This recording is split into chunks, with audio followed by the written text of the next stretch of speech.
In the world of college athletics, there's a version of success that looks like a rocket ship. You start at a mid-major program, you grind, you move, you climb. Each stop bigger than the last. Each title more impressive. Director, associate AD, award winner. You are, by every measure anyone in the industry would use, arriving. Louisiana Lafayette, then Marshall, then Baylor, then the University of Miami, then Georgia Tech. That was the career trajectory of our guest on this week's episode, Chris Yandle. Onwards and upwards. And then in 2016, at one of the most prestigious athletic programs in the country, he was fired. There's something nobody tells you about rocket ships. The higher they go, the harder they fall. I had to start over at 34, 35. And it's humbling. And this is 2 years removed from winning an award at the convention. And it's sobering, and it's a reminder that in athletics, you're just a cog in a machine. For nearly a decade, he poured everything he had into college athletics. He moved his family 4 times in 9 years. He chased titles, bigger programs, bigger platforms. And somewhere along the way, the work stopped being something he did and became everything he was. And when it all came apart, and it did come apart, he was left with the hardest question a person can face. Who am I if I'm not this? It took me a while, and it was probably when I got the job here at the state in 2021 where I finally forgave myself. Because, for about 4 or 5 years, I beat myself up. I blamed myself for losing my job and putting my family through what I thought I was putting them through. And I think once I forgave myself and then going back to therapy and discussing and talking about how I connected my identity and value and worth to what I was tied to in the day job and what I was bringing home. Once I was able to somewhat sever that identity, it's been a lot better. The road back wasn't linear. It never is. There was therapy, there was teaching, there was a PhD, there was a communications job outside of sports. There were handwritten notes slipped into his daughter's lunchbox that became a book titled Lucky Enough, a year of a dad's daily notes of encouragement and life lessons to his daughter. And then one day, standing in a Target in Lafayette over Thanksgiving, his phone lit up. I remember getting an email from a producer from the Today Show. It was during COVID, and we were in Lafayette for Thanksgiving, and I'm in Target, and I'm like, I just got a message from the Today Show. And I remember showing it to Ashley. I'm like, is this real? And she said, yeah. The comeback was longer than the climb, and it was worth every step. Whether or not you did the box score correctly against a Division III school, nobody's going to care. Yeah. It doesn't matter. It's entertainment. You're not doing brain surgery. Yeah. And that's kind of been my philosophy the last 10 years. It's like, I want to do stuff that makes an impact that matters. This is the true story of 2 washed-up sports guys who chased the dream. Private flights, championship rings, running sideline to sideline on per diem and adrenaline. We gave our 20s and our 30s to the industry, pulled off miracles that were never in the job description. In return, low pay, long hours, and we still got cut from the team. This is about what really happens behind the badge. The burnout, the bad bosses, the dream job that didn't love you back. But also the lifelong friendships, the chaos, the holy shit stories you couldn't make up. And somehow, despite everything, you'd still do parts of it all over again. This is one for the ones who lived it, loved it, hated it, and still kind of miss it. For everyone who's ever asked, how in the hell did we survive that? We're 2 former sports insiders with more than 40 years of experience and more than enough scars to make fun of it all. And just enough trauma to start a podcast instead of going to therapy. I'm Brandon Barca. And I'm Andy Boggs. And this is No Longer Credentialed. We once had access, now we have opinions.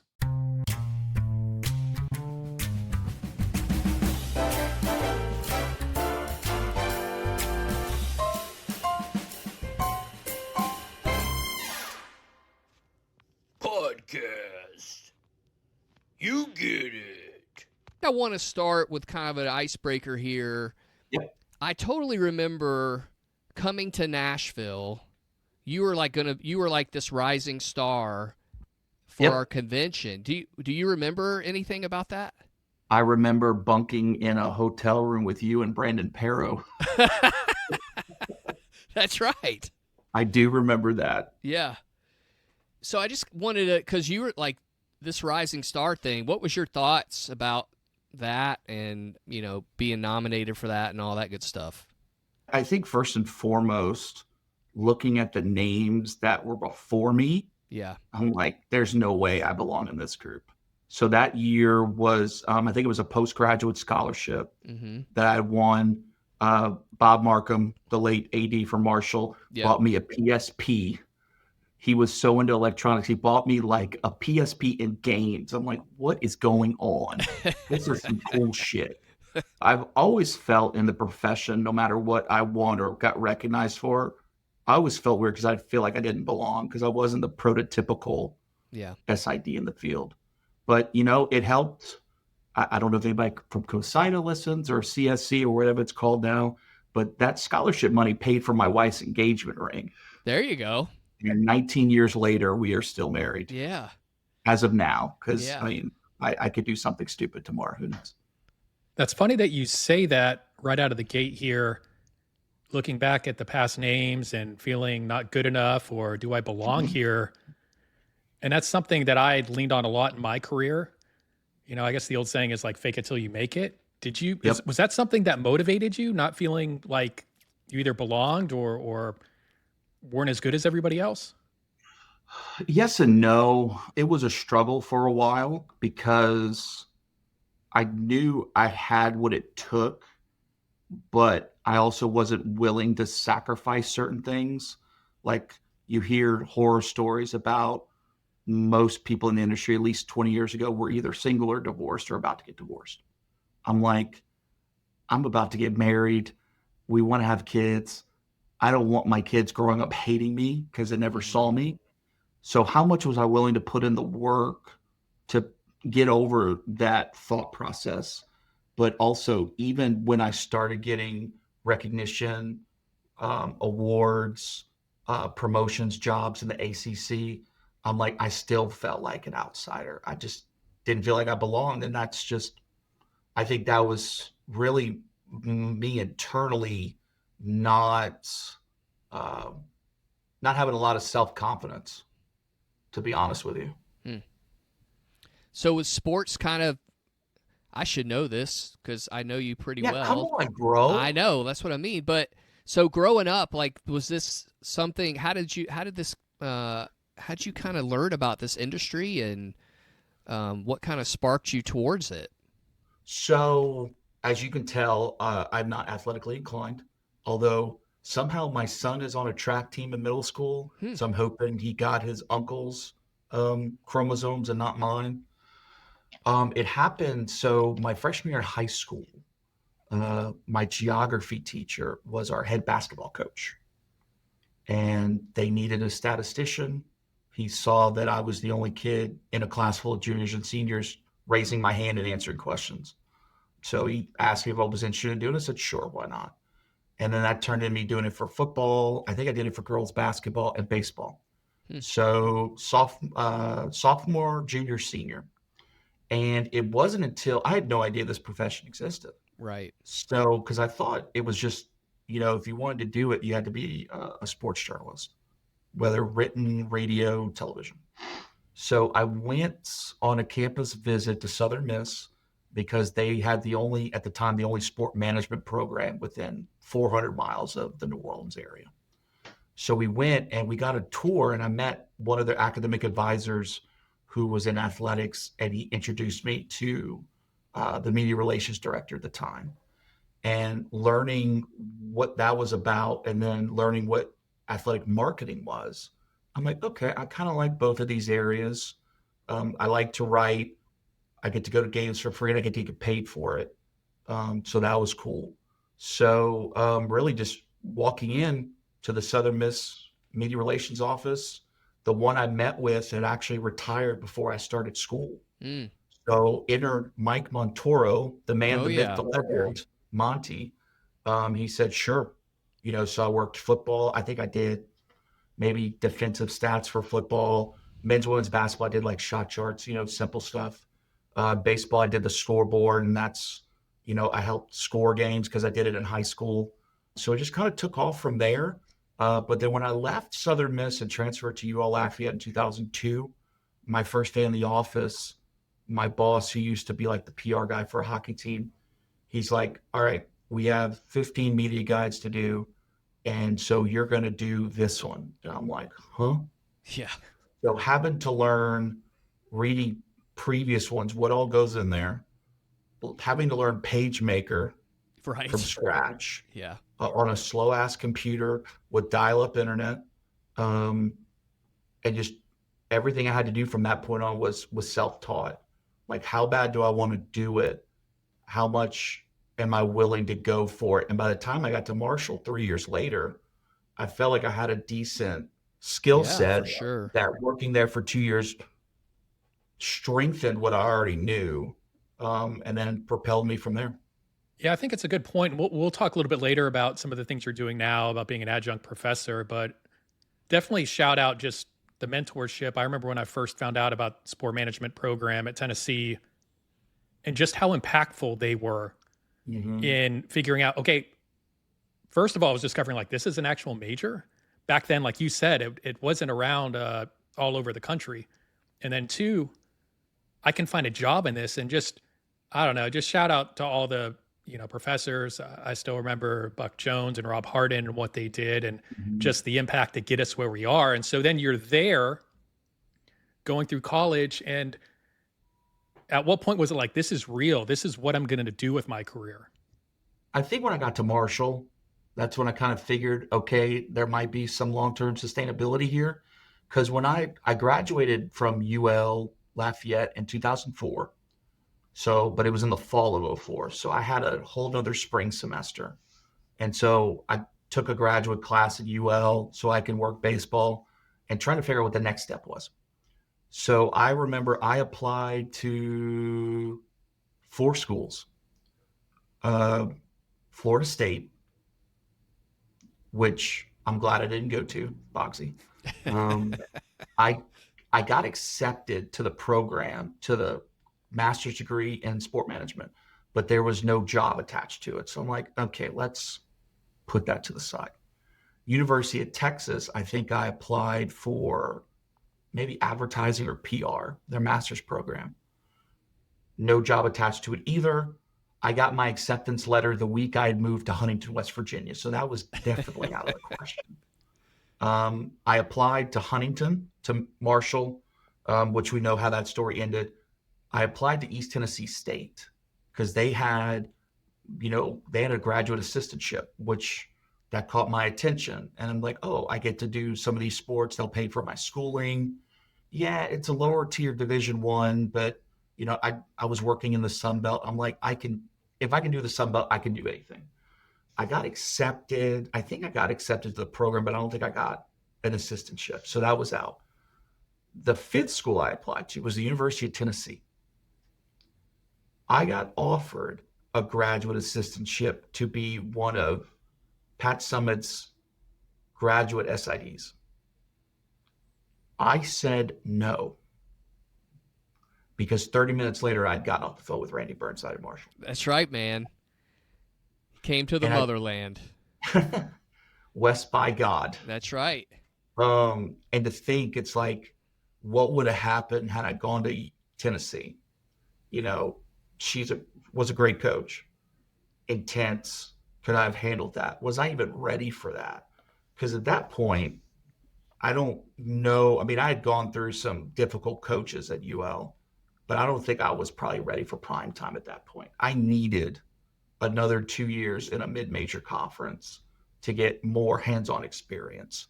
But I think going to Marshall, I realized, and seeing the other GAs that were in the program with me, great GAs. I'm like, yeah, this is the spot I need to be. Because not only do you get a free education, but you're getting 2 years of legit hands-on experience. I was traveling with football. I was a part of the football SID staff that traveled to East Carolina for the first time since the plane crash. So I mean, I got to see so much and experience much doing home games with Boggs for men's basketball, whether it was official scoring or whatever, and then softball and swimming. I mean, I got to do things that I don't think I could have done anywhere else. So I think by the time I got to year 2 of my GA at Marshall after getting the scholarship, I realized, maybe there is something here for me. Do you remember what you liked the most about being a GA or your early career? I had 2 bosses, although very different in style. One was actually good at what they did, and the other one wasn't. Um, I got the ability to do a lot. Yep. Whether it was just simple press conferences, doing stuff at games, working on projects, you got to try so many different things. And I got to do so many programs, software, learn things that at the time I'm like, this is fun. But then I realized that it was applicable every place I went. So I think being a student assistant and a GA, you got to do so much, not only for the sport you were doing, but also all the other things you had. Because again, Boggsy, at Marshall, we had a small staff. We did. We had 3 full-timers and we had 4 GAs, but we all got to do so much that I wouldn't change that experience for anything. Did you make green popcorn? I did. Me too. I think my fingertips were. I think my wife had come to a game, and she's like, "Y'all have green popcorn?" I said, "Yeah, watch this shit." Yeah. And we had to put the salt and everything, and your fingers are green. Everything's green. Whatever, man. Whatever, right? I think that was the cool thing about that job. And shout out to Burnside, Randy Burnside, who was our fearless leader. And what I kind of took from him for the rest of my career is that dude did anything. He filled the freaking Pepsi cooler. He would make popcorn. He would keep official score if I needed. He would do stats if I needed. This is a guy who had I think if he didn't have a family, he was getting close to having having kids. And so, but he was always there. And, since then, I really never had a supervisor that was really kind of ready to go all in with you all the time. And I know it's a struggle sometimes when you're above because you've got other competing things going on, but it's important. Yeah, I think with Burnsy, I always knew you couldn't be above the job description or you couldn't think anything was below you, but he embodied that. He did. So he kind of backed up what I knew as a young professional. And he was great. I actually had dinner with him back in October in DC. Nice. So he's still the same Randy Burnside. Burnside. Man. Yeah. Yeah, there's something to be said for that too. I always went through the old saying mentality, when you're coming up through the system and it was difficult to get a job in sports back in the day. Once you got out of grad school, at least for me, I was applying to anywhere in the country to find a gig. So I was like, I don't know where I'm going to end up. But it was the little things and the details. It was, if I'm going to be a street sweeper, be the best damn street sweeper you can be. So it's great that you guys had that mentorship to learn from because it was the same thing. If I'm filling up the drink machine in the press box, I'm going to do that to the best of my ability. If I'm rolling T-shirts that are going to go out of the cannon at the games for promotions, I'm going to do that best. And for any young listeners out there, that's a very important lesson. That's a separator. And it shows that you care about the work that you're doing and you're willing to do whatever you can to bring value to the team. Absolutely. I mean, everybody has a role to play. However big or small, titles don't mean anything in athletics. I mean, they look pretty fancy on an email signature, but at the end of the day, everybody's in the same boat and you got to row in the same direction. I mean, everybody's got a role to play. Yandle, I get to Vanderbilt and there's people doing all that stuff for me. Like I don't have to do anything. I don't have to fill the drink cooler. I don't have to order food. I don't have to clean the tablecloths. I don't have to all that stuff is done. It's like, holy smokes. Yeah. This is kind of easy. I know. And I left Marshall to go back to UL Lafayette in a full-time role. And I was back stocking the fridge. That's right. We had beer for the media after the game, so I'm stocking that and, trying to do releases for 7 sports at once. And it's, Yeah. but when you get to the big show, like the Big 12 or the ACC, it's like, it's a little different. Yeah. Okay. But working at a small school prepares you Oh man. to do anything at a big school. Because if you 100%. can do it at a small school and you know all the intricacies and you know how everything works, you have that ability to be able to apply that at a bigger institution. After being at Lafayette for a year, fresh out of grad school, it was almost like your back was strapped to a rocket. Your career just took off from there. Mhm. Going to Baylor and then Miami. What do you remember? Did you expect that all to happen so fast? No, so at the end of my first year at Marshall, I was a finalist for a job at Baylor. That was I think volleyball and track. I was a finalist, didn't get it. My second year at Marshall, I was a finalist for 6 jobs. I remember going out to Utah. I remember going out to St. John's University in Queens, and there were some other schools that were just finalists over the phone. Uh, so when I got to UL Lafayette, I'm like, okay, we're going to give it a year or two. Let's see what happens. Just gotten married. Didn't have a lot of expectations, but then a job at Baylor opened up. So I applied for it. So go out to Waco, and it's like, okay, this is Big 12, cool. So yeah, and I certainly didn't expect for the time at Baylor to be as successful as it was. When I got there, football was terrible. You had a new coach, you had a new quarterback nobody knew by the name of Robert Griffin. Women's basketball was the only thing that was winning, although men's basketball had just gone to the NCAA tournament. So I'm like, you know what? This is our opportunity.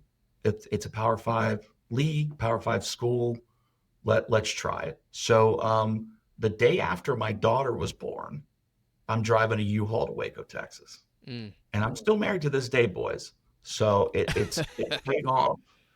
It was like drinking from a fire hose, but I had to trust what I had learned in Lafayette at Marshall, but also there was a lot of things I didn't know.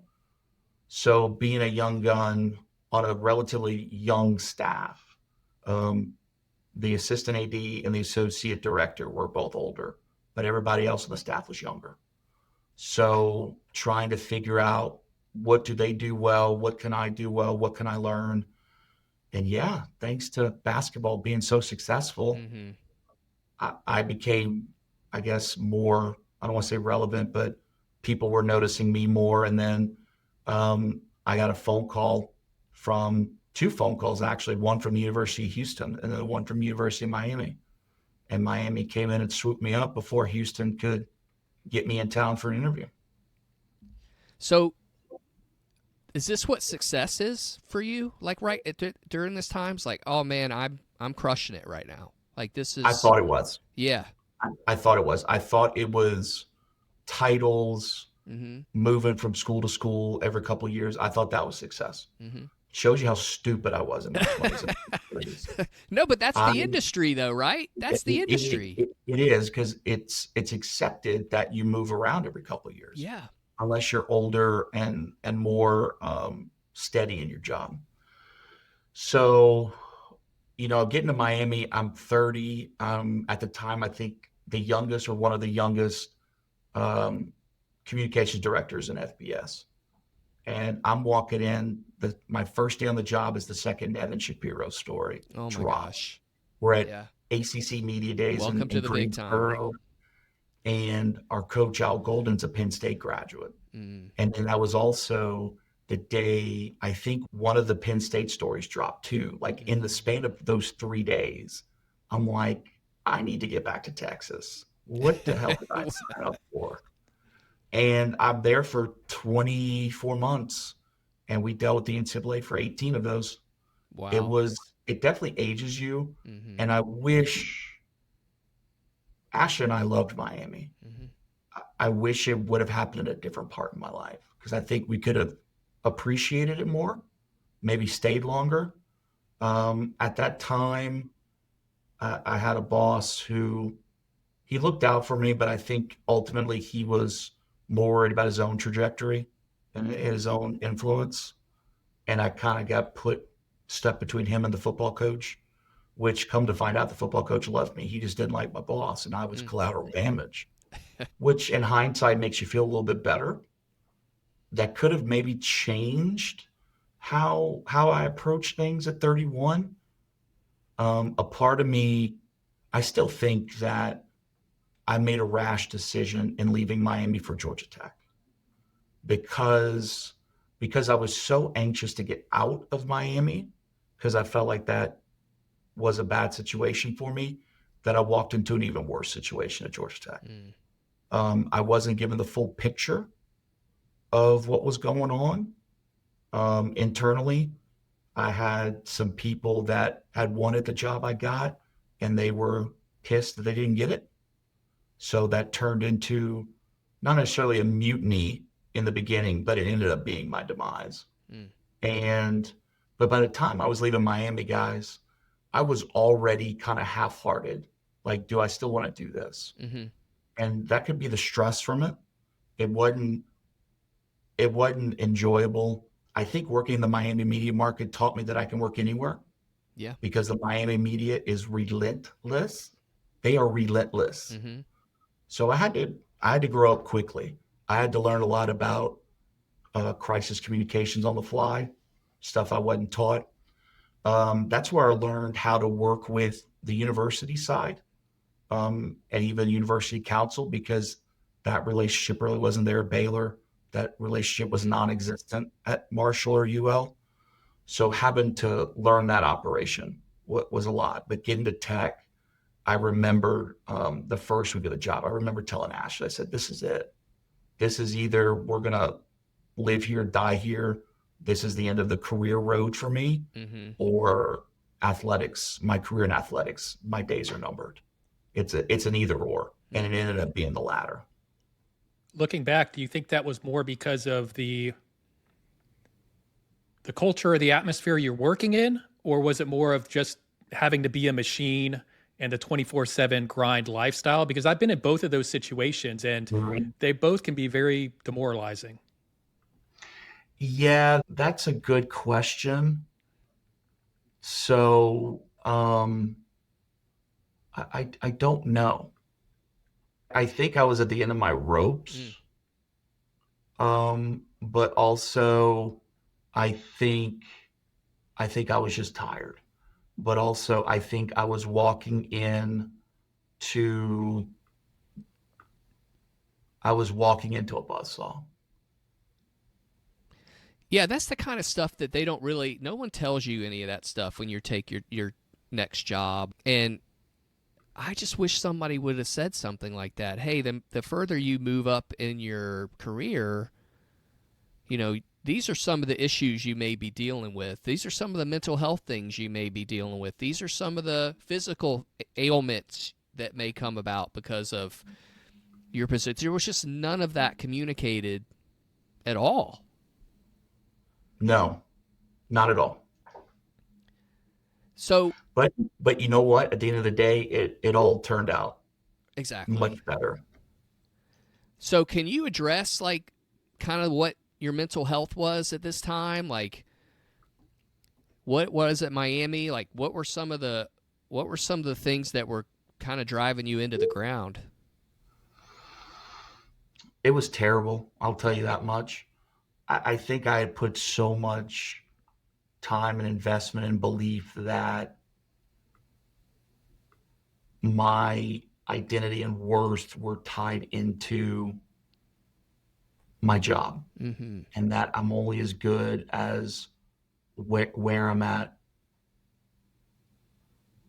And that was at a time where I was already seeking help through therapy. I was already being open about what I was experiencing, but we weren't at a stage where we were ready to have that conversation in athletics and Yeah. even in our industry. Mm-hmm. I'm glad to see that it's gotten better. I am glad that some people that could have been struggling too decide to leave the business because that's what was best for them. Ashley always tells me that she doesn't think I would have made the decision to leave on my own, that I had to be drop kicked out. Mm. And again, getting fired is it's not fun. It's even less fun when you're getting fired and like, oh, you have to work the last 3 months of your contract. Ooh. So you're already dead man walking. So you have no power, no authority. You're basically walking in. Oh, and I'm traveling with baseball because I couldn't fill the baseball position because I had just been canned. So having to do that and try to put forth a product that I can be proud of, also knowing that they don't give a damn about me, was tough. But it made me better, because fast forward 10 years later, I don't think I would be in the position I am now had this not all happened. Yeah, I'm in the same boat. I had to be, to the way you put it, drop kicked out, right? It's in a weird way, for me at least, an addiction, the lifestyle, everything about it. I love the work I was doing, but also I wasn't taking care of myself or my family.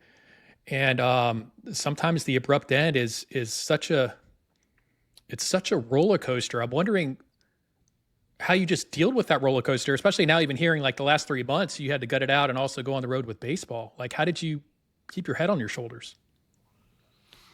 I had one of two options.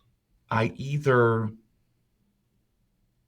show up, do my job, and sit out the last 3 months and still get paid to provide for my family, or I quit on the spot and I get nothing. It's a no-brainer, right? Yeah. I had let's see, how old were my kids at that point? 7 and 3, 4. So it was a no-brainer. I had to suck it up. I had no other choice. And it was still the hardest 3.5 months of my life. And that's to say that by the time my contract ended, I was unemployed for another 6 months. So I've still found the first 3.5 much more difficult than the last 6. And it opened my eyes to a lot of things. By that point, I had already applied for my PhD, and I had gotten accepted, and trying to figure out what to do with that. Do we still follow that plan? What do we do? And, Ashley had suggested, maybe you still stay in sports, but you go to another school. And I'm like, F that. Forget that. I'm like, I got burned here. I had a football coach that hated my guts. And I'm like, why do I want to do this? So after doing all that and contemplating, I'm like, we'll find somewhere else. We'll just start over. I'll find a communications job. And then at that point, I realized I'm going to have to go from here to the bottom. Yeah. And then at the bottom, a lot of times I'm overqualified, overeducated. No doubt. So I had to start over at 34, 35. And it's humbling. And this is 2 years removed from winning an award at the convention. And it's sobering. And it's a reminder that in athletics, you're just a cog in a machine. Everybody's replaceable. Yeah, and that's the thing that just makes me so angry. And especially if you're like me, Barca, and you too, Yandle, like your identity is just caught up into this being this sports person. You're close to this coach. You know this player, and you do this and you do that. And then all of a sudden they're like, we're going to throw you out to the curb in a trash can, and we're just going to go get somebody else. It's just so frustrating about the business. And I think, Barca, you and we're still angry about the way the business is, because we know there's people in it now that are having to deal with the same things we did. Like, there's nothing that's ever changed about it, and there's some really big changes that need to be made there. Yeah, I don't see anything coming only because some schools are taking proactive measures and trimming down staff. So as with every game being on TV now and streaming, it's a lot more.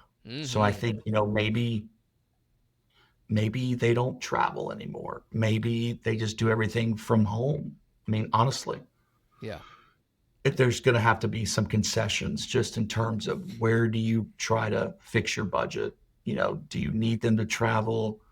Everything technology based? What, even as far as saying, what can AI replace? Mm-hmm. I hate to say it, but there's some things that maybe don't need to be done anymore. Yeah. Maybe there's some stuff that could make comms people more efficient and less stressed and less burned out. You just have to explore those options. Yeah. Do you feel like, looking back now that you're 10 plus years removed from sports, is it possible to have work life family balance while doing this job? No, Hmm. that's a complete sentence. No. Yeah.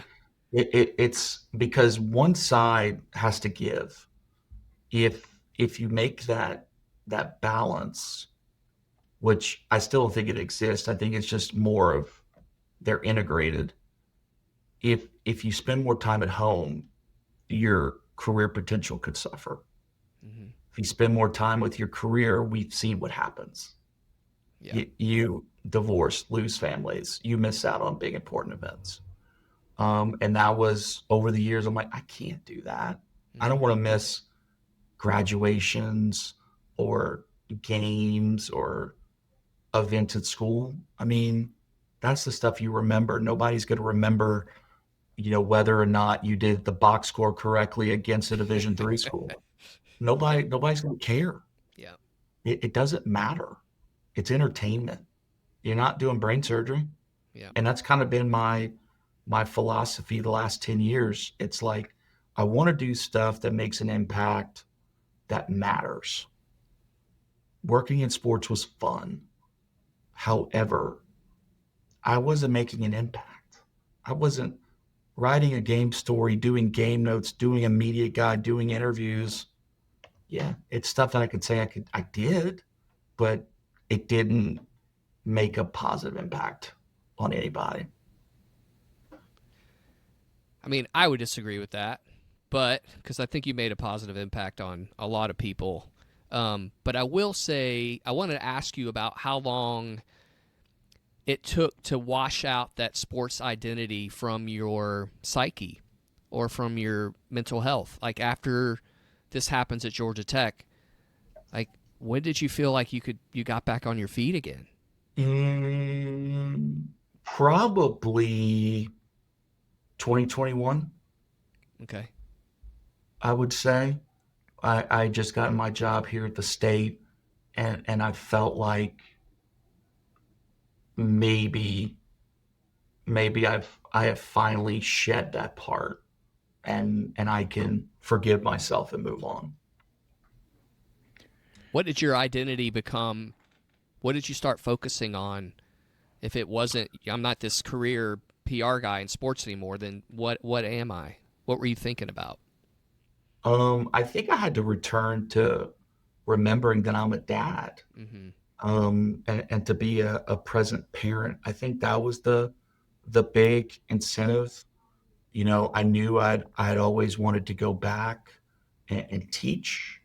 So I knew that I had to do that. So I wanted my identity to be that, because I'm going to be remembered by my kids Mm-hmm. as the kind of father I was, not not the kind of professional I was. I wanted to touch base with you about how you climbed out of the hole of working in sports. Like what did that process look like for you? You mentioned it took you a little while, so just kind of wanted you to kind of document for us, what that looked like. Yeah, so it took longer than I expected Mm-hmm. because lost my job at Georgia Tech in 2016. We moved back to Louisiana in August of 2016. So it's going to be 10 years, which, by the way, this is the longest I have ever lived in one state consecutively. And I mean, I've lived in a lot of different places, and the fact that we have stayed in one state for 10 years, one city for 5 years, or one city for 6 years, the next one for 4, is insane. But we moved back in August.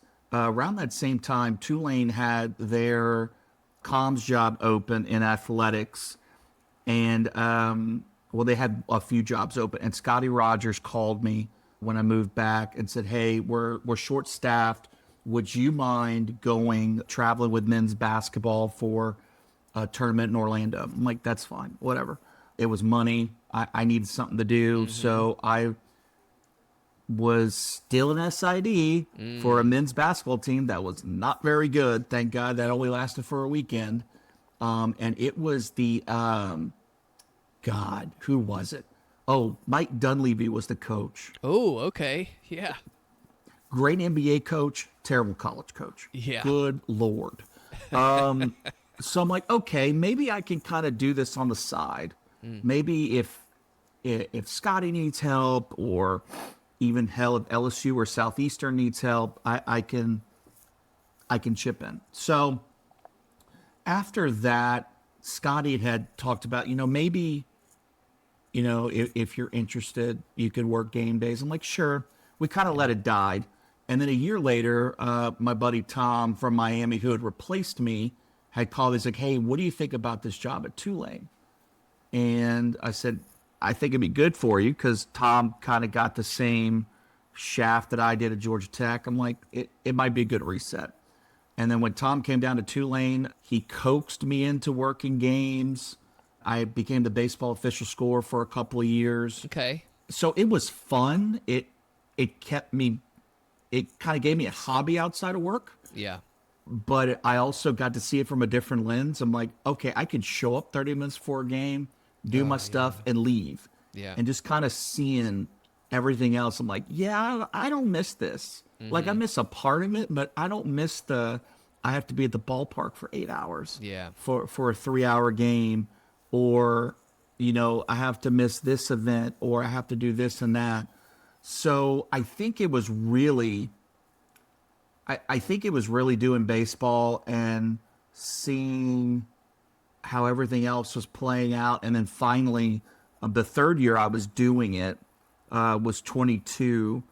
Tom had already left, and his GA was handling baseball. And the traveling I'd have to do in the afternoons from Baton Rouge on weekday games. I'm like, brutal. Yeah, I'm good. Yeah. I mean, I'm doing it because I enjoy it. They're friends. I want to follow through with my commitment. But when it was all done, I looked at Ash. I said, I'm good. I did it. The extra money was nice, but seeing how everything was playing out at the beginning in the NIL stuff, and then getting calls from colleagues and friends from across the country asking me for advice on this stuff. I'm like, I can't help you. Yeah. I mean, this is new territory. I mean, my advice would be just to get out. I mean, it's so stressful, and it's just extra stuff you don't need to worry about. Yeah. Hey, Boggs. Yeah. I love crazy, dumb ideas. And this is a stupid one, but Chris bringing this up, I'm like, man, maybe it still has legs. I always thought, those days laying on the couch, after getting canned and trying to figure out what the next steps were. One of my things was, having managed staffs before and been shorthanded, was, why don't I start a working in sports temp agency where we have a list of people that are willing to help at any minute to do whatever. Anyway, float that one around. I don't know what you guys think about that. That's not a halfway bad idea, considering a lot of schools, because of not only the amount of money these NIL deals are taking, and now that schools are allowed to pay the athletes directly, they're cutting stuff. And guess what gets cut first? Yeah. Marketing, communications. Yep. So they're always looking for the cheap way. And I know you can probably find a lot of people that are willing to do it for like a week to help out. And obviously I don't advocate paying below market value, but in terms of what the schools are willing to pay, it's probably a cheaper alternative. Well, I think also too, you could scratch that SID itch if you have it, and if you want to go work a weekend, and then throw the deuces up and not do it anymore, you can do that. For sure. It's a pretty interesting idea, man. Because I'm not going to be surprised if schools start outsourcing things, just outsourcing marketing, outsourcing comms. Although if you outsource comms, you're going to pay a lot more.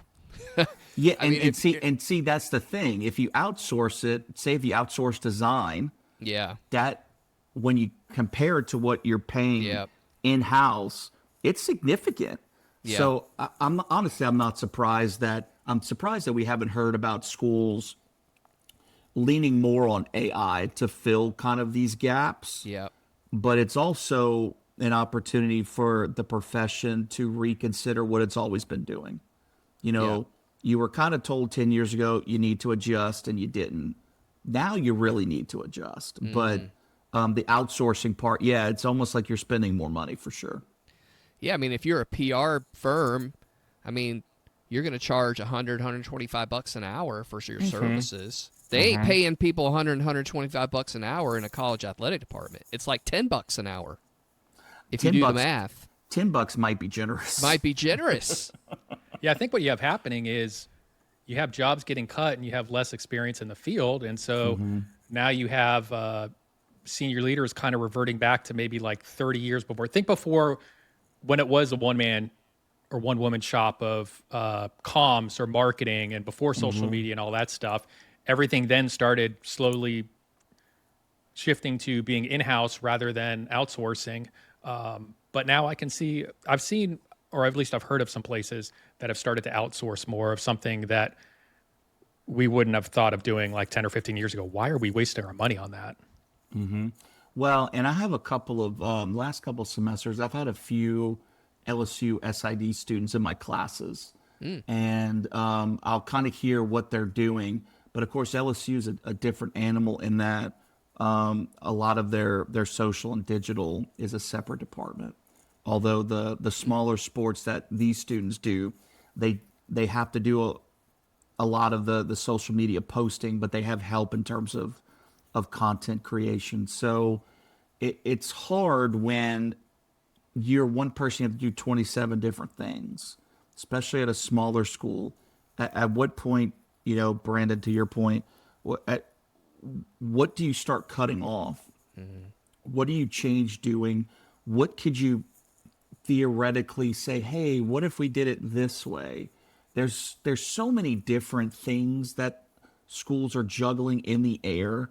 And given that they still don't know what the hell's going on in terms of where NIL is going to go and all this other stuff, I still don't think a lot of the changes even happened yet. Yeah. Do you think about like what you would do if you were back in that space? Like if they plopped you in the head SID chair, head comps chair at LSU or somewhere else, do you think about, man, I could have done this different. I would do this different. I would use AI here. I would do this here. I'm hearing from kids that come through here. I could probably change on this part of my job. Do you think about that at all? Every now and then. A lot of it is if we're watching a game and, Ashley or Jack will be sitting next to me and they'll ask me, well, why are they doing that?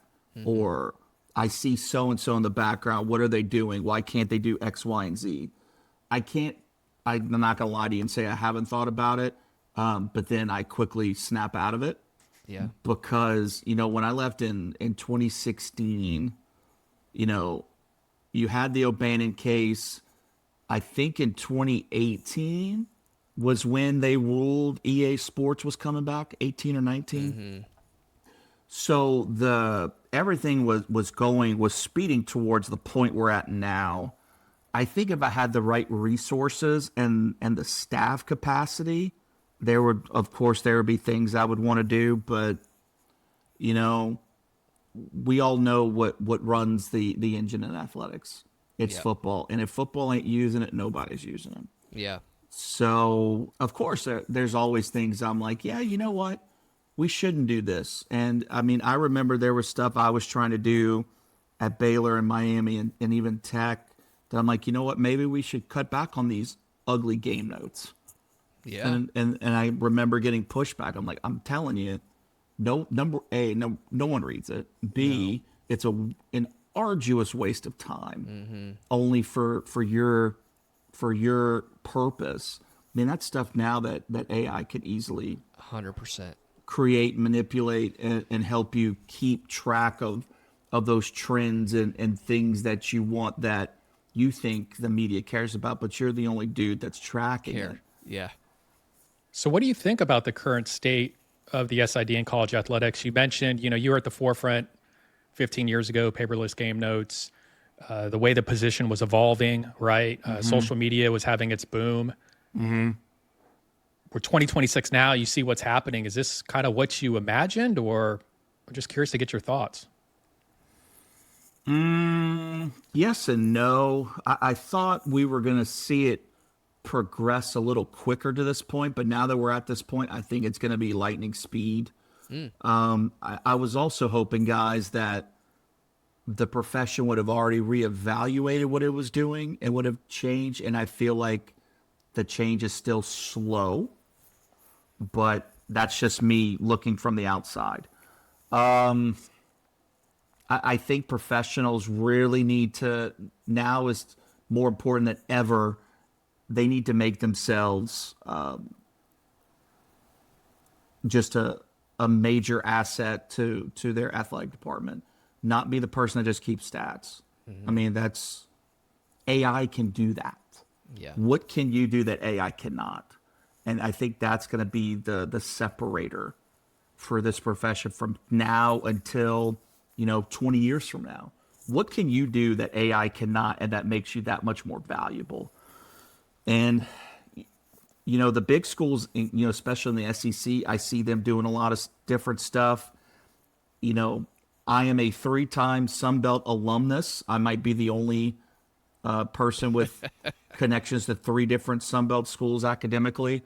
Not that that's a statistic to brag about, but I pay attention to what those schools do, and I'm like, why are we still doing this? Y'all could, you have limited resource, especially Marshall. Marshall has limited resources. UL Lafayette is going to have extremely limited resources moving forward. So what can you do that's different, that makes you focus on the important stuff, the storytelling aspect, makes you more efficient? And again, what can you do that AI cannot? Because if you can't do stuff that AI cannot, then you will get replaced. Yes. Yeah, there's so many different connection points now in that business that I think that we or people in that profession just do not pay attention to. And it's, to me, just from the outside looking in, it's all about connection points. How do you connect with your fan? How do you connect with your parents? How do you connect with the people who actually care about the kids that are on your team? I mean, that, to me, that's the big thing. How do you get people to care? The attention economy is all over the place, and people aren't going to care about you, Lafayette softball, unless you make them. Exactly. It goes back to the Simon Sinek keynote where he talks about what's your why. And if you can't get people to understand your why and you can't sell it, they're not going to give a damn. And it's just, that's basic marketing 101 in everything you're trying to teach. And with so many different Division I schools, so many other things going on, and we all have attention spans of less than 10 seconds at a time. What are you doing to catch that attention? It's hard. And people will say, well, our team isn't winning. Yeah, so what? Yeah, winning gets you big on the national stage. Yeah. But your fans are still local. Yeah. You still have to get them to care and connect. So yeah, if you're not on that level, figuring out how to market and connect to that fan base, that alumni base, then you're missing the mark. Yeah.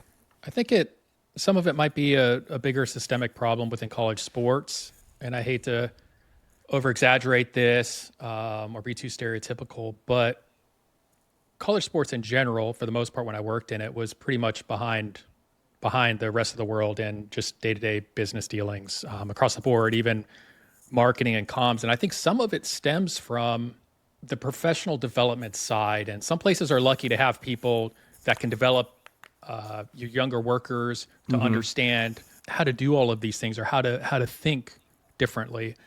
And I think in sports, I think there is a lack of, on the senior leadership level, of people that truly understand the world and how it adapts and how it evolves. And I think it trickles down to younger people in sports who then come up through the system only knowing that. Maybe that's a wrong theory, and maybe I'm being too mean when I say that, but I know I experienced that. No, you're not wrong in that theory, Brandon. I think there's something to it. If you take a survey of everybody's either academic background that works in this business or professional experience, you're going to be surprised that the majority of degrees in this industry are not in communications or public relations, or marketing. It's all English or psychology. They're in it because they enjoy it. And to the professional development part, maybe they don't have some of the other key building blocks. They may be very good at their job, but they could be missing one or two things that could help in that professional development for the next generation. Kind of speaking of that, I kind of want to get into your teaching. Sure. And I wanted to ask you kind of what's motivated you to get into that part of a job, or that part of the world.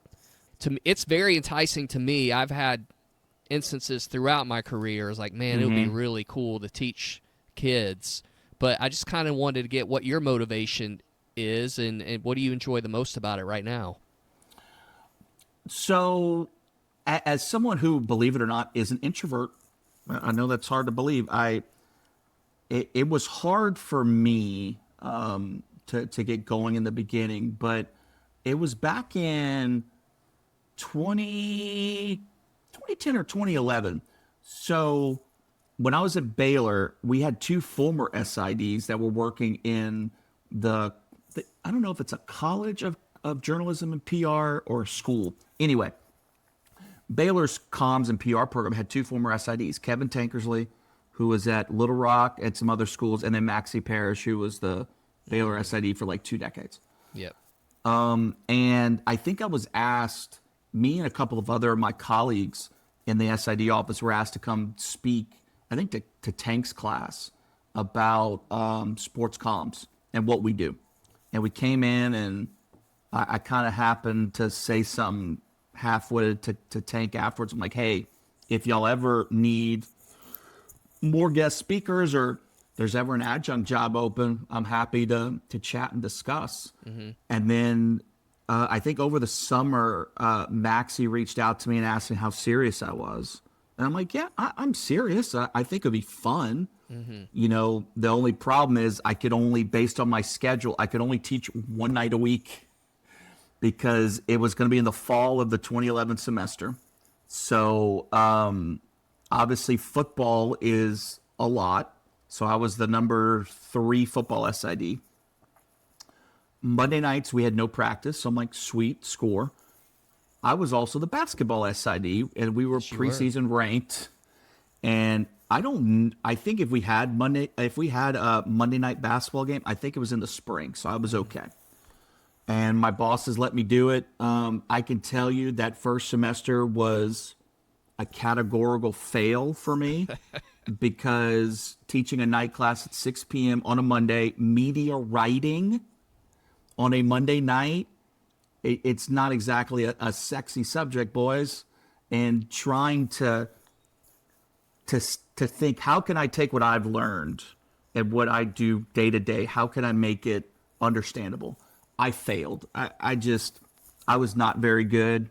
That was 15 years ago. I was terrible. I was so nervous and uncomfortable being in front of a group. So I taught one semester, ended up going to Miami. I wanted to do it again at Miami, but because Miami's Miami and it takes me 2 hours to get home every night, I'm like, let's just not. I'll wait till I get to somewhere else. So when we moved to Atlanta, I had brokered a deal with Kennesaw State, which was about 15 minutes from my house in Marietta, but about an hour and a half from Midtown Atlanta with traffic. They had an up-and-coming school of communications and PR. And for those that listen, Kennesaw State is a massive-ass school. You do not realize how many kids go there. It's like over 40,000 now. Yeah. And so this school was one of the biggest majors on campus. They gave me, I think they gave me a media writing class the first semester, also a Monday night. It was okay. I took some different approaches in that class, focusing mostly on grammar and style of writing. Another massive fail on my part. I'm like, this ain't getting anywhere. The second one, I think, was communications in sport. I think. I can't fully remember. It was better. It was good.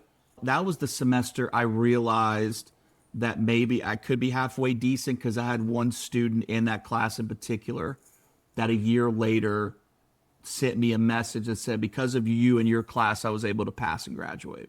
Oh, wow. That's awesome. So I'm like, okay, maybe there's something there. So we're back in Louisiana, and I'm still trying to figure life out. Well, I'm in the Mercer PhD program.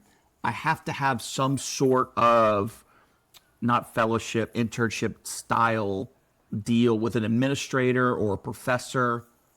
Well, I had a connection at Southeastern Louisiana University right down the road.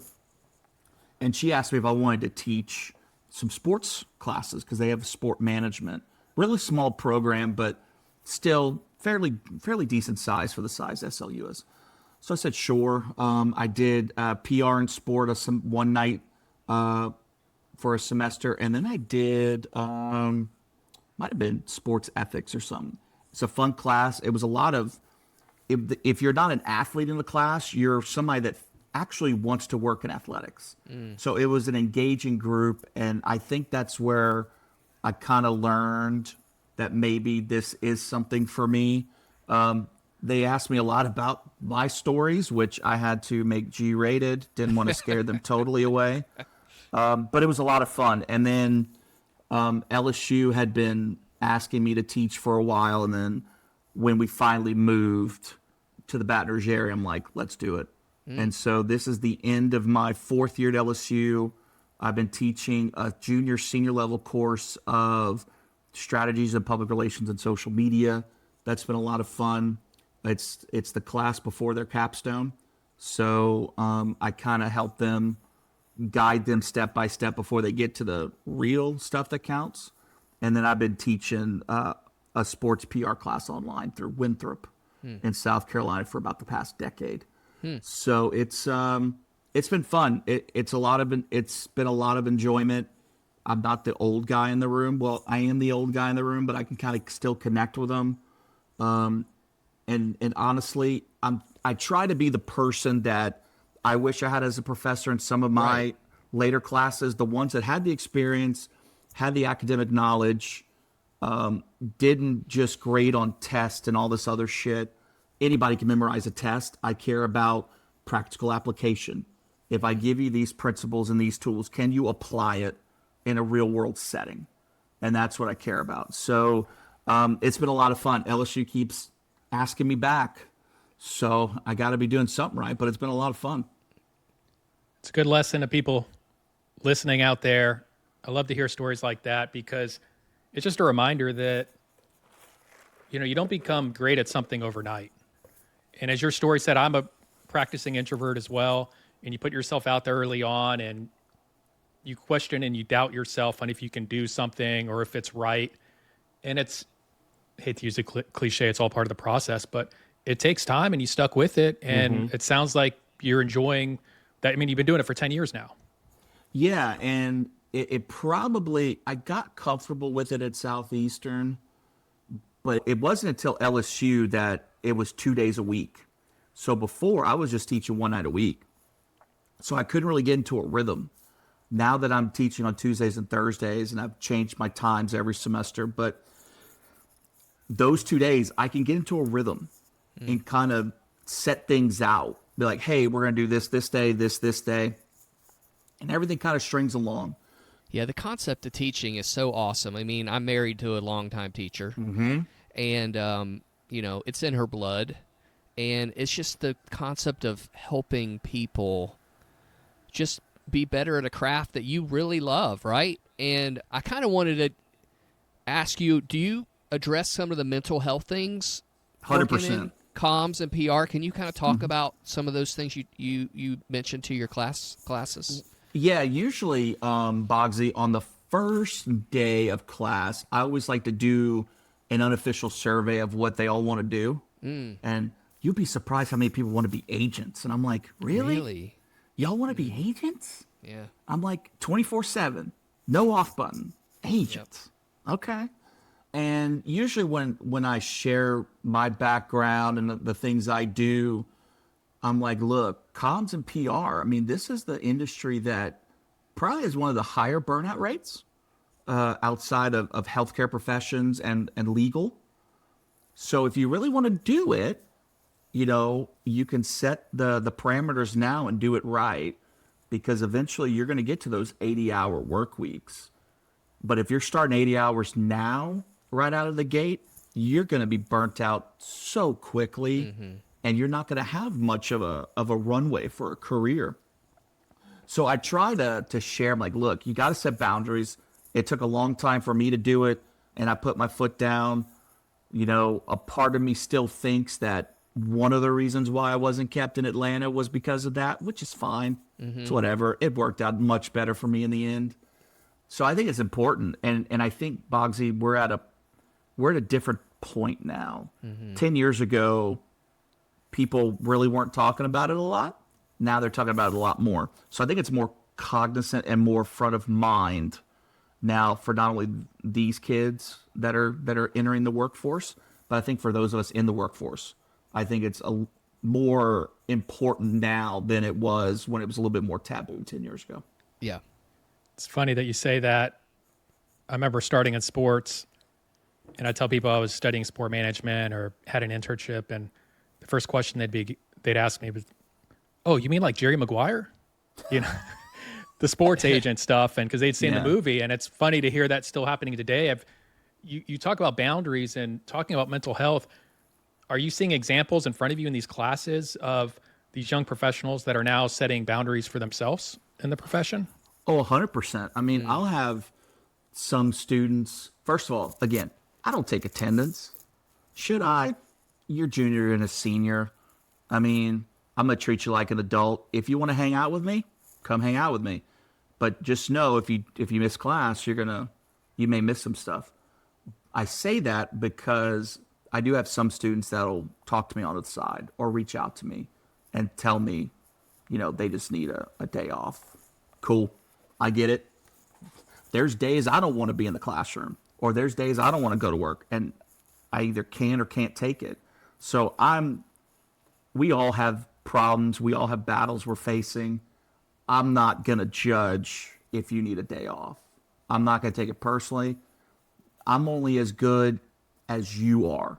And if you're not feeling up to it, take care of yourself. Could I have said that when I was at SID at Baylor 15 years ago? Absolutely not. I know, right? Because I had a boss tell me, no one gives a shit about your issues. Correct. I'm like, huh. And it's funny that school continued to have more issues after I left. So it is what it is. It's a crisis, man. I mean, we had Dr. Hummel from Cincinnati. He's at the forefront. He kind of accidentally fell into this athletic department psychology session. He's basically studied burnout and how it affects families. And I mean, one thing that Bark and I really remember all the time is like he was visiting with an SID, I think, or marketing, who had been there 5 years, and asked how many people are still here from 5 years ago that are here now. 5% of their staff directory. And I'm just wondering, first off, I'm so happy your kids have you as a resource because you can tell them, hey, listen, this is not going to be easy. No one told me that. Mm-hmm. Probably not you either. When you got to Marshall, I didn't sit you down. It's like, hey, Yandle, this is going to be pretty crazy. Like, you're going to be working 80 hours a week. I'm just like, hey, dude, go get it. I'm just happy the job's getting done. Yeah. But now, I mean, I think this stuff needs to be addressed or the business could just crash out, I think.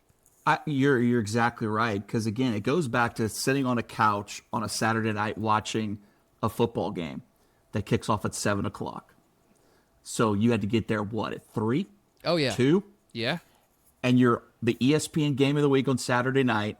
You don't finish until 11 p.m. That's just the end of the game. Right. We're not talking post-game press conference. We're not talking wrapping up stats. We're not talking about post-game media. So, I mean, you're spending 13, 14 hours at a football stadium. And that's if you're the home team. Right. If you're the road team, you're trying to get 13 hours of shit done in 2 hours so your That's ass right. isn't left at the stadium when they go to the airport. Right. So it's a lot of stressors. It's a lot of, while it's fun in the moment and your adrenaline's pumping, if you're a big staff, you can maybe be a little bit more level playing field in terms of how you divvy out responsibilities.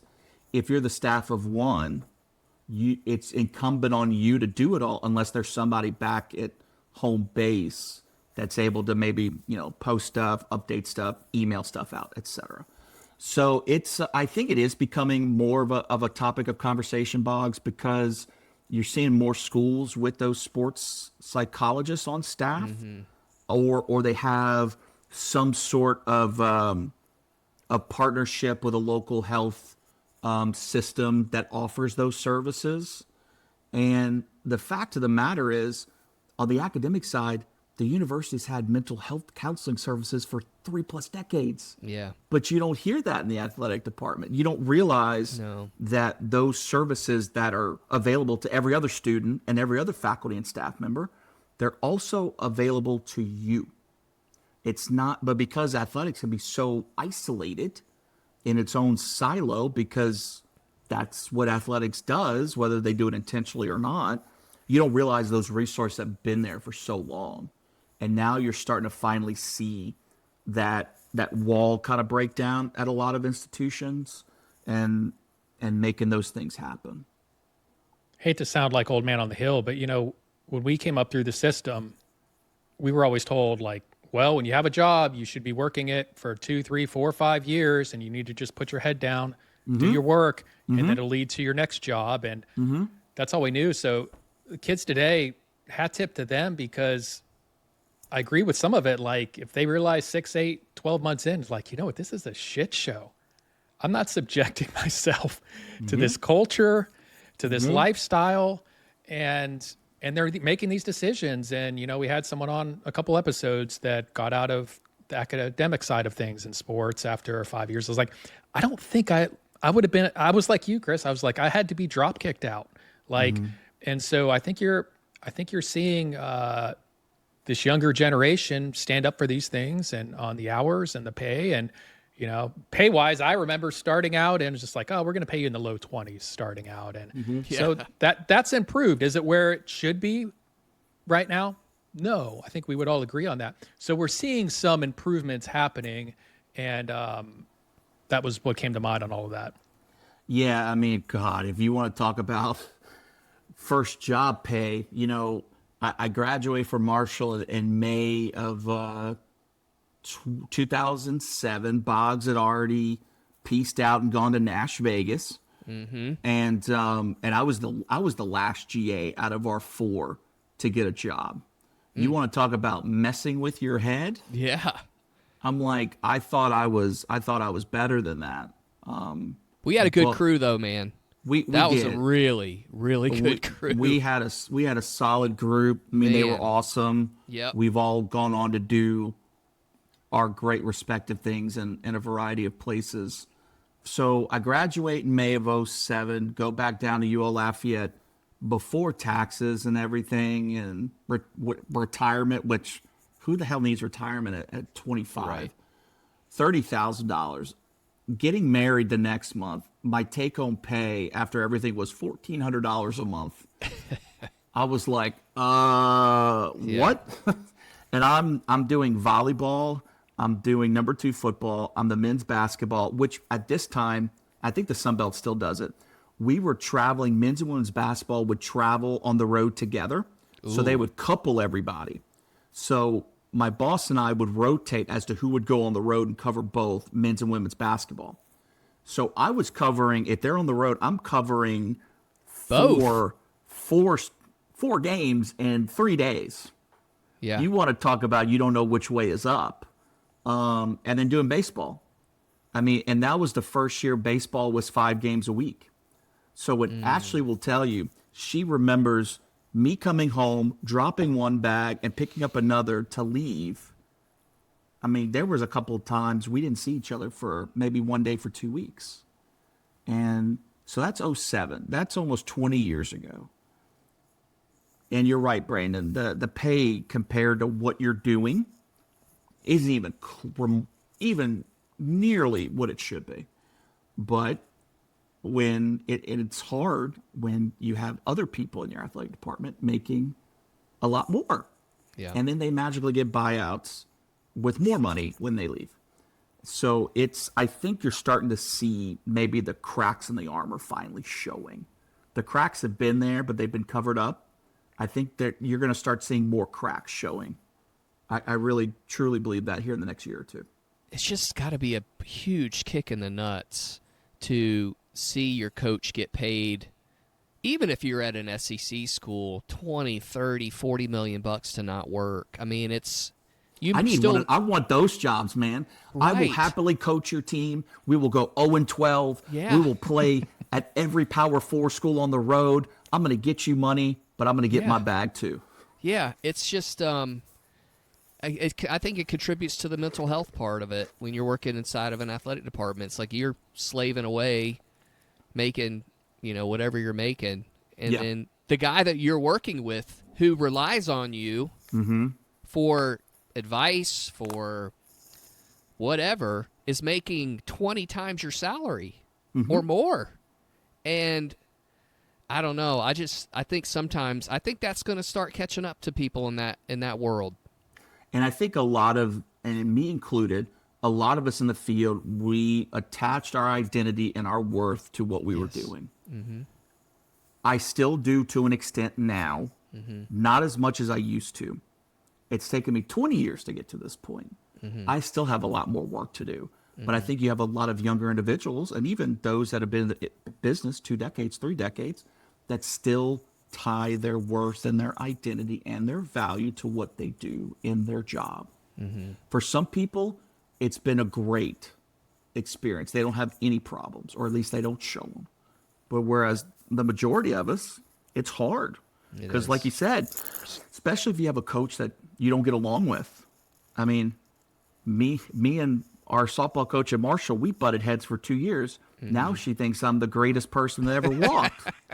But it happens that way. Yeah. I got spoiled with my relationship with Scott Drew at Baylor. Great. I mean, dude. he still texts me to this day. We still talk. I had a good relationship with Al Golden in Miami. Come to find out, he hated my boss, so I didn't get as much as I could have out of him. I still hear from he and his wife to this day. And then we know Georgia Tech. Paul hated me. I mean, there's just no 2 ways around it. I wasn't going to fix that at all. I don't think he liked a lot of people. No, but hey, I got to be there at the Orange Bowl. There you go. That was fun. I think that was the moment I realized I was done. Yeah. Was standing on the field of the Orange Bowl. Yeah. I'm like, I'm over it. Yeah. Wasn't fun anymore. You hit that breaking point, and we've all hit it. And it's really sad and unfortunate when you get to that point of something that you've poured so much of your heart into and that you love. And Boggs and I have spoken about this many times, and we get why this isn't happening at most places because, especially with NIL and revenue generation, everything now to where it's almost like all of these external positions are now getting dropped even lower and lower down the rung. We know what happens, right? Like, oh, everybody's replaceable. And we get it. We're all a number. We learned that the hard way, right? Like once you walk out the door, easily 500 resumes on the desk. Yep. But there's something to be said. And you mentioned like Scott Drew or these other people that have impacted us that have stood out. And it's something we've pleaded passionately about, like just for these athletic departments, just to really to start caring about their employees. Just to show that and do that, because there's so much more value to developing from the bottom up through the system and what that can do for you long-term in a department. And I don't know, I don't want to sit up here on this hill and say like no sports departments have good cultures, but I just, that's my dream. That's my dream, is that we can make these good places to work. We don't have people walking through the door every day, hating their job, having mental health issues and all of these things. And again, maybe I'm a dreamer. No, you're not a dreamer. And I think those places exist. They do exist. I don't think we had the luxury of being in one. I have never worked in one. You mentioned things that you're working on mental health wise. You're working on for 20 years. What are some things that, maybe 3 things that you concentrate on? I know you're a really big advocate for mental health. Yeah. And I just kind of wanted to get your take on just maybe your practice. God. Oh, medication helps. Therapy. Therapy, I tried every year. I make it a goal to go once a month. I can tell you that's not going to happen this year just because life. I almost got it last year. But therapy does help. Having a good support system at home to keep you grounded is another one. And trying, and Ashley tries to get me to do this, and I don't do a very good job of it. Trying not to be on my device as much. In athletics, we're 24/7. Doesn't stop, especially with a smartphone now and email. I took that 24/7 mentality, and when I went to the school system, that was literally 8:30 to 4:30. It was. It was like going 100 miles an hour down the highway and hitting the brakes. I'm like, holy shit, what is this? Yep. It took me a while, and Yep. It was an adjustment, and then now I'm back in a 24/7 capacity in my current role, and trying to be as present as I can. And again, I don't do the best of it, so I'm not going to preach. But if I'm at an event, if Jackson's running track or cross country, I try to be there. If I'm doing something with the kids at night with homework, I try to be there. Even in the morning when they're getting ready for school. Again, I don't always do the best job of that. But I think through therapy, it took me a while. And it was probably when I got the job here at the state in 2021 where I finally forgave myself. Because, for about 4 or 5 years, I beat myself up. I blamed myself for losing my job and putting my family through what I thought I was putting them through. And I think once I forgave myself and then going back to therapy and discussing and talking about how I connected my identity and value and worth to what I was tied to in the day job and what I was bringing home. Once I was able to somewhat sever that identity, it's been a lot better. And like everybody, we all have our bad days. I mean, there's some days I'm just like, I'm done. I'm fried. But that's what I try to do. I try to be honest with my kids. Boggs, I'll have to clip that part where you said I'm a great resource, because I don't know if they realize they're not that. gonna agree. I don't know if at 17 and 14 they're going to agree with that. I try to give them the advice and the things that I didn't get at that age, or that I wish I got at that age. And again, times are different. I was 17 in 1999. we were not talking about depression and anxiety and mental health. Correct. Not at all. Although I was on medication for it, we just didn't talk about it in public. So I just try to tell them, look, being a teenager sucks. Being an adult sucks. Mm-hmm. Here's how we can manage it and get through it. I mean, we all have the same issues. It's just we may label them differently. When you have a traumatic experience and a job loss and a life shift and you hit rock bottom, there's that, you're angry at first and blaming the world and stuff like that. But as it sits over a while, the only things that go through my brain are the things I effed up or the things I did wrong or all of my mess ups and all those things. And those things just then end up triggering a cycle of, it's almost a paralyzation to where you're almost holding yourself back from living again in the world and doing the things that you've always set out to do. And I don't have the answers for how to get out of it, other than therapy was huge for me because it gave me that ability to have someone else that I felt comfortable to share my innermost feelings, but for them to help give me confidence again to remember, like, hey, you're dwelling on all of these things that you can't get out of your head. And that's not reality. That's not how things are working. And so if anybody is out there is feeling those sorts of things, like, I definitely encourage it. I think, I encourage therapy. The things when I start slipping, I'm like, man, am I not getting 8 hours of sleep? Am I, it's like simple things that's weird that can really impact your brain. Am I not eating healthy? Am I not getting out for a walk every day? Am I not feeling the sunlight? And there is help out there for people that experience those things. And I don't know, I'm just sad to hear that you kind of went through the same things of you end up becoming your own worst enemy in a way. Yeah, I was replaying a lot of it. And, I realized that, that's not going to do me any good. That's only going to drive me further down the hole. And, I hope nobody else after me ever experienced that in the profession. Unfortunately, I'm sure there are people that have, and there's going to be more that continue to.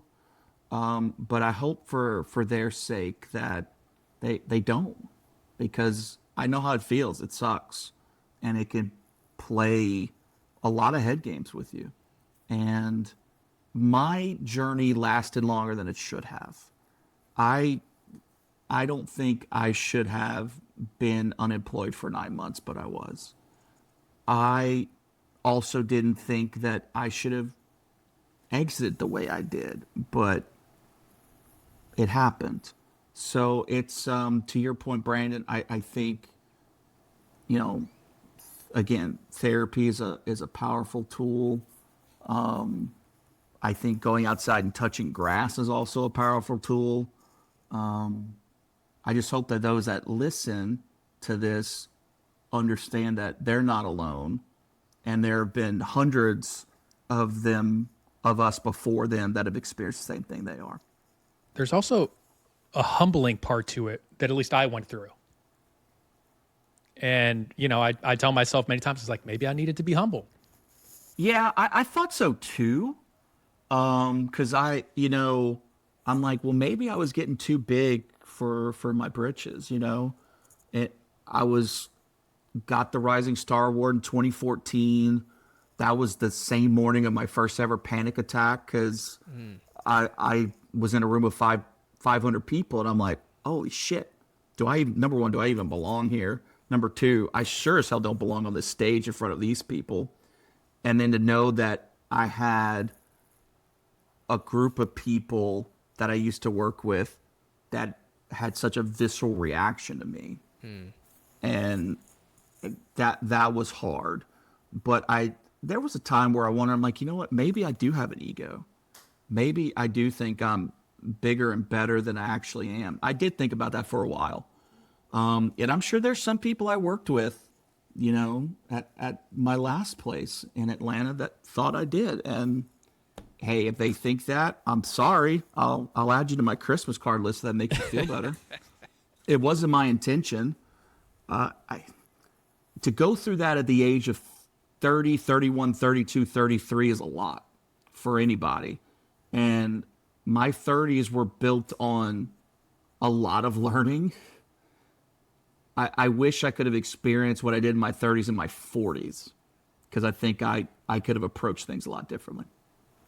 Yeah, but your life in your 20s, man, think about all the stuff you saw and were around. And Oh, yeah. I mean, you experienced a lot of life in those 10 years. I mean, you got married pretty young and Yep. had kids young, and you know, it's No, it's really tough. You're right. And Ashley and I will joke about this a lot. You know, we've experienced more life together since 2004 than the majority of people will ever in their actual life. Right. I mean, in 20 years, we've moved 5 times, lived in 4 different states, job growth, job loss, 2 kids, multiple dogs, buying our first house 4 years ago. I mean, just all these milestones that take a lifetime, and we squeezed it all in there on top of the things we accomplished in our job that some people may never experience. Right. I mean, I got to witness 2 Elite 8 runs in basketball, a women's national title at Baylor, a Heisman Trophy winner at Baylor, an NCAA investigation at Miami, which that'll take decades off of anybody. Yeah. Got to meet cool people. You know, it's a lot. It's, and to think back, it's like, damn, we've been together 20 years, but we jokingly tell people feels like it's been 50, but in a good way, just because it's just been so much. So do you have a sense of gratitude? Does that help in your mental health journey? Where does gratitude kind of fit into you? I mean, because I look back on my time and met guys like Barca and you, and it's just like, man, I'm so grateful for some of the things that I got to experience and the people I got to meet, and not a lot of people get to experience that kind of stuff. And I think that's kind of what's helped me through this. Like, hey, that was just a part of my journey, and I'm grateful for it. I'm glad it happened, but I'm glad I'm not doing it anymore. Absolutely. You know, as much as I say that, you know, I'm glad I'm not working in sports anymore, in the same breath, I say how grateful I am for the experience. You know, had I not met an academic advisor at a Southern Miss alumni function in New Orleans in 1999, I would have never have worked in the media relations office at Southern Miss. And that would have never have resulted in me going to Lafayette and working the SID office and learning how to do PageMaker and Stack Crew and all this stuff on my own with no help at all, and having to troubleshoot things as they came. I'll be forever grateful for how you, Boggsy, Pero, all those guys in Huntington, you know, accepted this stupid, immature Cajun kid and the rest of my GA mates. And I probably learned more in the 2 years at Marshall than I did any other place, just because you had to. Mm-hmm. I mean, we were a small operation, but we were mighty, and you had to learn so much on your own. But I'll be grateful for the people I've come in contact with. You guys, you know, I told Burnside, you know, when I had dinner with him a couple of months back, I'm like, you know, I owe you everything. You know, I may not have stayed in it as long as we all thought I would, but, you know, I'm grateful for the people that gave me the opportunity. I'm even grateful for the people that don't talk to me anymore. Right. Not because they don't talk to me, but because, you know what? I got to learn things from you. Mm-hmm.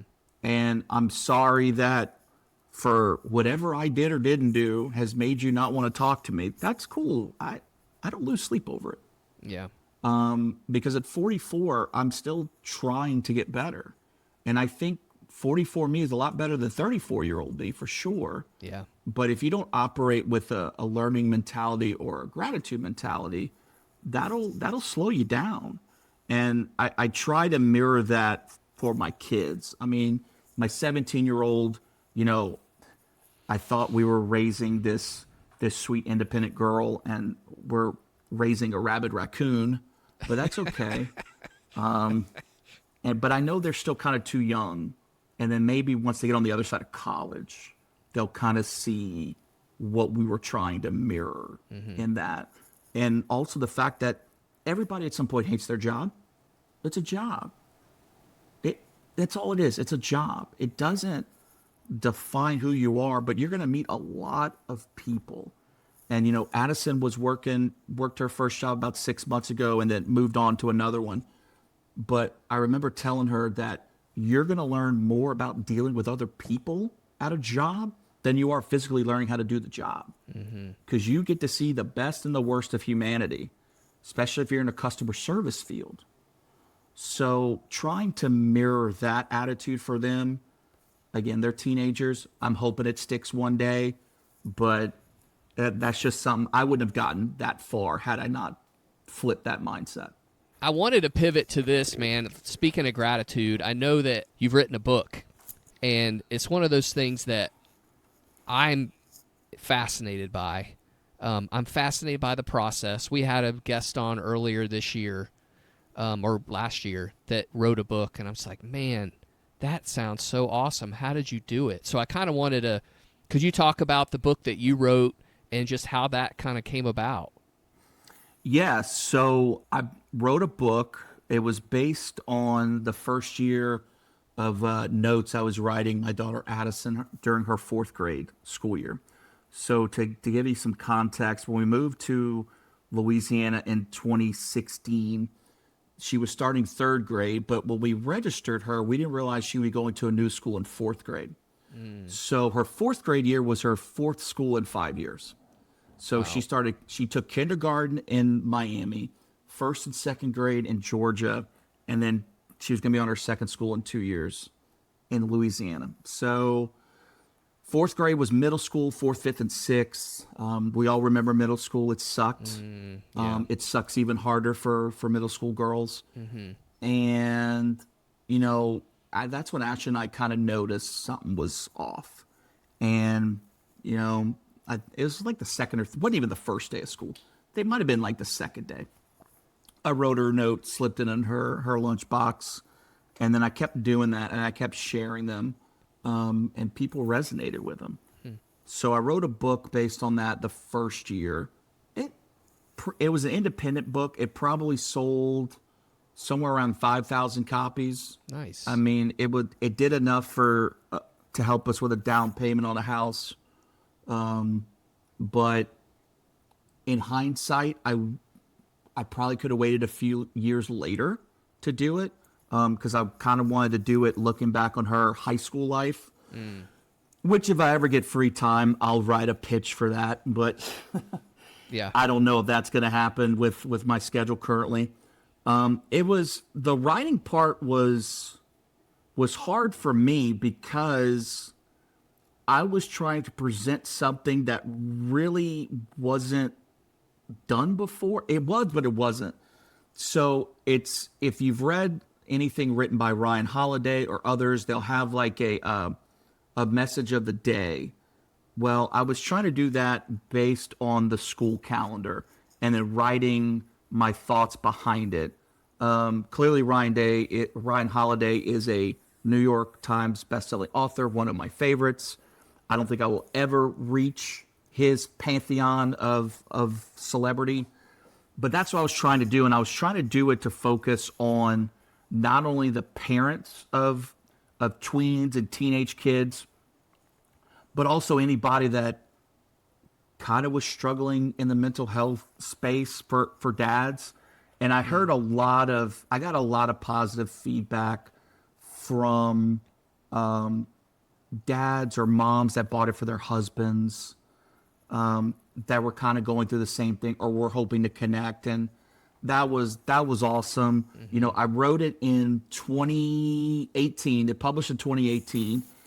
We really didn't get a lot of attention until a little thing called the Today Show in 2021.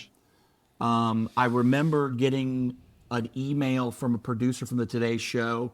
It was during COVID, and we were in Lafayette for Thanksgiving, and I'm in Target, and I'm like, I just got a message from the Today Show. And I remember showing it to Ashley. I'm like, is this real? And she said, yeah. And, you know, we didn't get to go to New York. We filmed it in our living room, but that led to Kelly Clarkson and some other stuff. It was a lot of fun.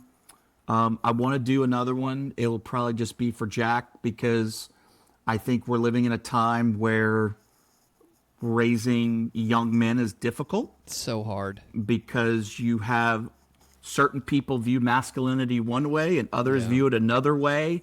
And as I try to tell my people as frankly as I can, I'm just trying not to raise assholes. Yeah. That is my parenting goal. Yeah. I want my kids to be good people. Just be kind. Yeah, I don't Just want be them. kind. Don't be a jerk. Yeah. Don't be an asshat. Because Right. everything comes back to you, right? Yeah. Treat people with respect. Treat them the way you want to be treated. That's my goal. Yeah. And it's, you know, we knew raising a teenage girl was going to be hard.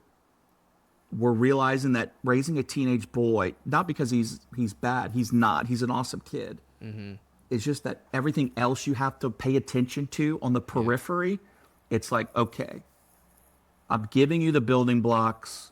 I hope they're resonating because I see what other kids a little bit older than you are doing, and I don't want you to fall into that trap. Yeah. Or kids that are in their 20s that are falling into it. Yeah. I'm like, I want you down the middle. So it's hard. He starts high school next year, and I'm not ready, nor am I ready for a college freshman. Yeah. It's got to be pretty cool to have a printed physical copy of something that you poured a lot of your time and effort into. And again, it's another just example for people out there that whether you succeed or fail, just go out and try something. And Joe Dubin said the same thing to us when he was writing books. And I think that's really cool, specifically how much work went into that book, you know, not just the writing process, but PR and having to pitch it. And I guess it probably took 3 years. And then there's the bite from the Today Show. It's a lot of work, but looking at it now, I mean, it's something to be proud of. It is, and I view it this way.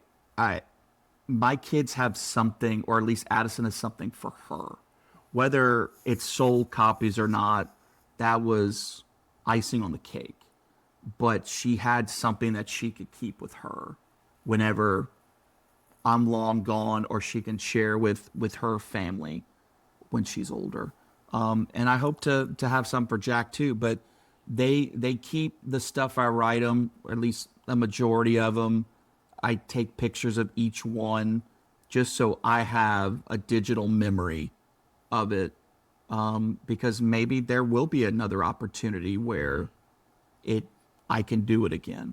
So I hope that some of those words have not only helped my kids, but it's helped other people, because a lot of the stuff I wrote them is I needed it just as much as they did.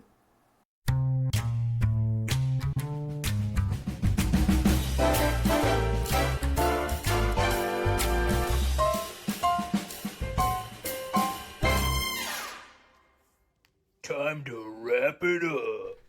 And that's another edition of No Longer Credentialed. Thanks to all of you listening, and if you like it, tell a friend and give it a 5-star rating on your podcast app of choice. Don't forget to check us out on social media at NLC Pod on X, Instagram, TikTok, LinkedIn, and YouTube. We'd love to hear from you. Until next week, keep grinding.